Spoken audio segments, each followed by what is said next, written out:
Hey guys. Okay, so it is part three, one, two, three of my in progress book review of The Taxidermist Lover.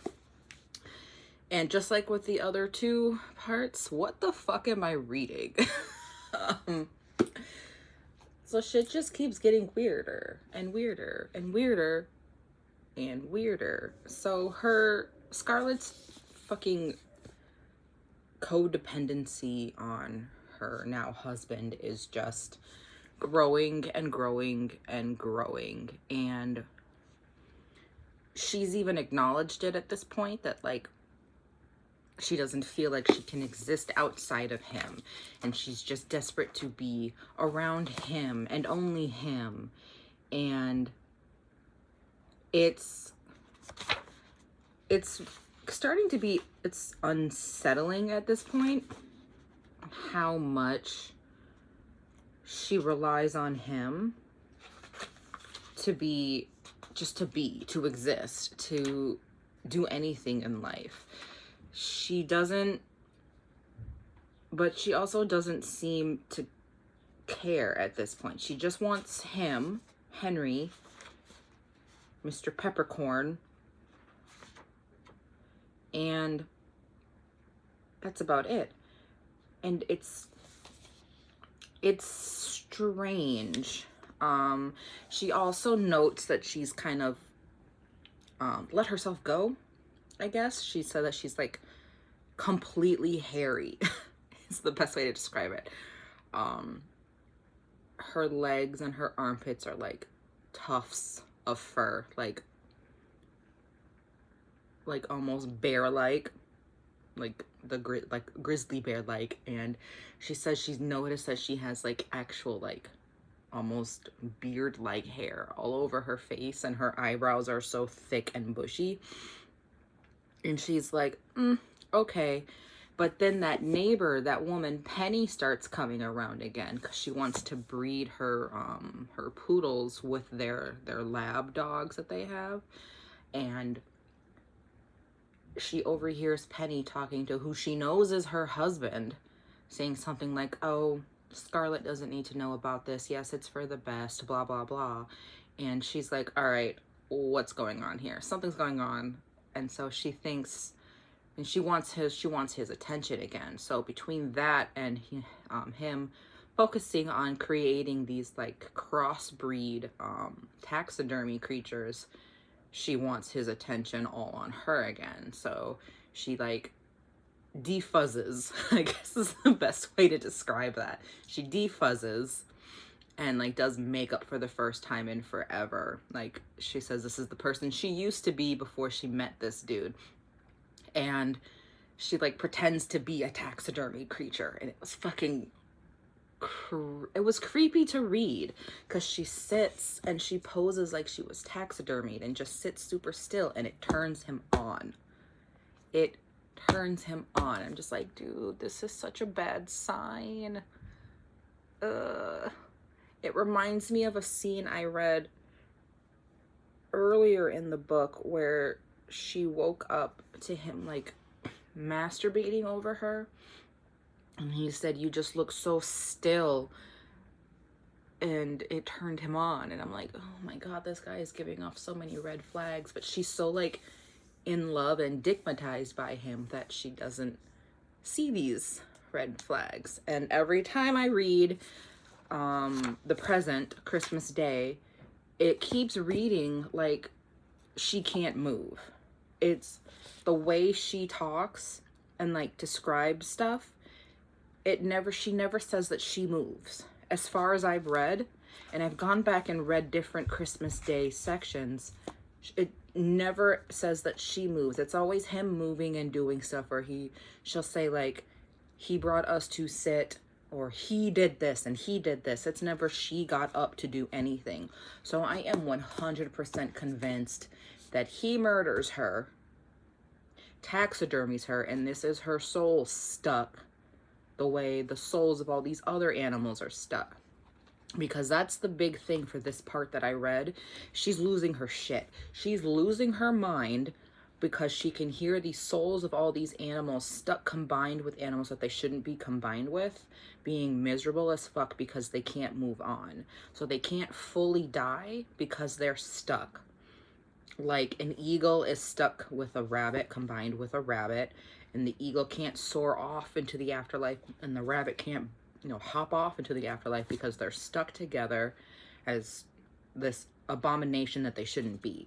So she is trying to convince her husband to stop doing these, but at the time that she's trying to convince him, his rival, that guy Felix, it starts being under suspicion for some illegal activities, or like trying to smuggle illegal and endangered creatures into the country for him to work on, stuff like that. And now it's like, okay, well, this is my time, this is my rise to the top now. And so any chance she had of getting him to stop, completely out the window now.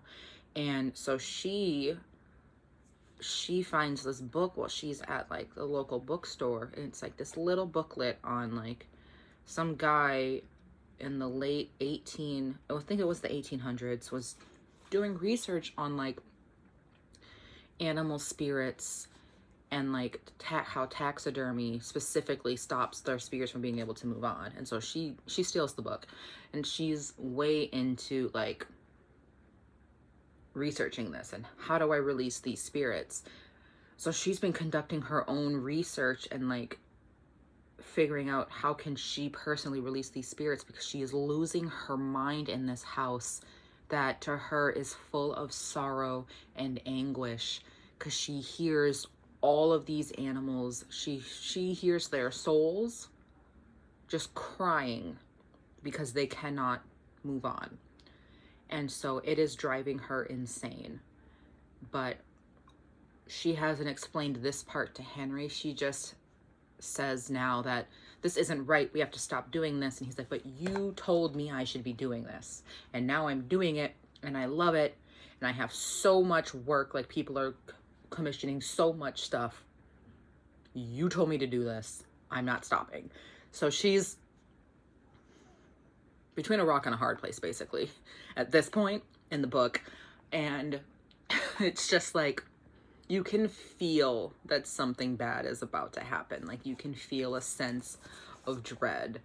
Something's gonna happen. And I'm reading it like, man, I am nervous for her, because I know something bad is gonna happen. And I'm just like, oof.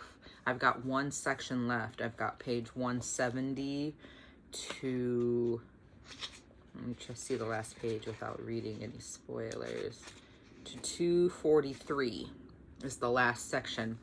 And I know shit's going to go down in it. It also alluded to her parents' death, which I think we're going to figure out what fully happened in this last section. I know there was a fire, and it alludes to that because there was a section where she was remembering a therapy session she had with her brother, with this therapist, and she was talking about like how her feelings feel red and like liquid, sometimes burnt. And she said something about how they knew that her brother liked to start fires, but it was never implied that he did it. And he has a really big burn on his leg from a fire, and I'm thinking it was a fire that killed her parents and he got burnt in the process. So maybe Rhett started a fire that killed their parents, and I think it all has something to do with the dog that her dad had killed earlier in the book with one of her memories. I think it has something to do with that. So this has been an interesting section to read. I'm trying not to give too many like big spoilers for the book, but when you're talking about this book in particular, there's just some ways you can't avoid it. Also,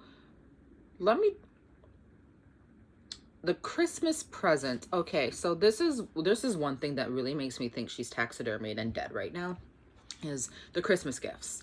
One, her Christmas gift, by the way, is the big thing for this section that made me go, what the fuck am I reading? Her Christmas gift to him is a vial of her menstrual blood as a necklace. You heard that right. I had to reread it to make sure that I read it right. It is a vial of her period blood, stopped and sealed in a little glass vial, turned in with a little chain on it. And he loves it so much he put it on immediately, and now it's next to his heart. And I'm just like, the fuck kind of couple is this? Okay. And he got her a really pretty Cinderella dress that she says is laid out next to her. And so I'm thinking, hi Penny, thank you for making a guest appearance. So I'm thinking, it seems like instead of her like holding it up to herself, instead of going to try it on immediately, it's just laid out next to her. That has me thinking, she did. She taxidermied. She's not like looking at herself in the mirror like, oh my God, this is so pretty. This is so cute. Can't wait to go try it on. It's just laid out next to her on the couch. So yeah, that's my suspicion for the end of this book. Her brother is still supposed to be coming to visit her today. Because last time she says last time they talked, he said that he was going to come visit on Christmas.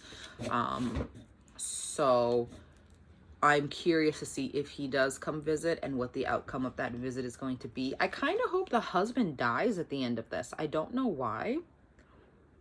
Well, I know why, but I kind of hope that at the end of all this, even if Scarlett is already dead, I kind of hope that Rhett really is a little pyromaniac.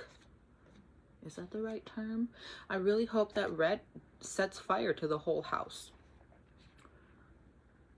Yeah, that's what I think. I hope that this ends with their entire house of those taxidermy animals being burnt to a crisp so that they can be released and she can be released and her husband is stuck in there too. Because remember in the last section, Rhett got all serious and was like, I would do anything for you. Anything. So maybe that's what he does. He sets the whole house on fire. That's my prediction for the end of the book. That's what I think. So that's part 3 of this review of a book that I'm not sure why I'm reading. It's so deliciously dark though. It's so dark and I love how dark it is, but at the same time it has me going, wow, okay, cool. But I am glad I read it. It was a really good choice so far. Makes me sit back and go, all right, I want to know what Miss Polly Hall's motivation was for writing this, because hot damn, there's some shit going on in this book. All right, I've got one part left. I am hoping to have this part read by the end of the week, but we'll see what happens. You know, life does like to throw you some curveballs. And I've got one part left, and I'll do my final review and my overall thoughts of this book in the last video I do of this. But so far, it's The Taxidermist Lover by Polly Hall, and I do recommend you read it. It's a journey. It is a journey.